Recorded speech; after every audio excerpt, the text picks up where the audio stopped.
اور رمضان میں قرآن بھی کون پڑھتے ہیں؟ جو سارا سال پڑھتے ہیں۔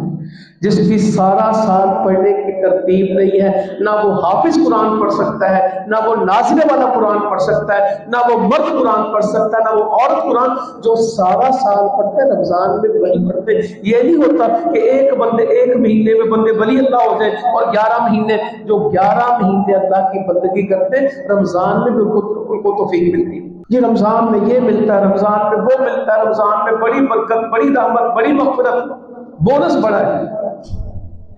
آپ کے پاس فیکٹریاں بونس دیتی ہیں، جو سارا سال کام کرتے ہیں انہی کو بونس ملتا ہے۔ ایک مہینہ کام کرنے والے کو کبھی بونس، ڈبل تنخواہ کن کو ملتی ہے؟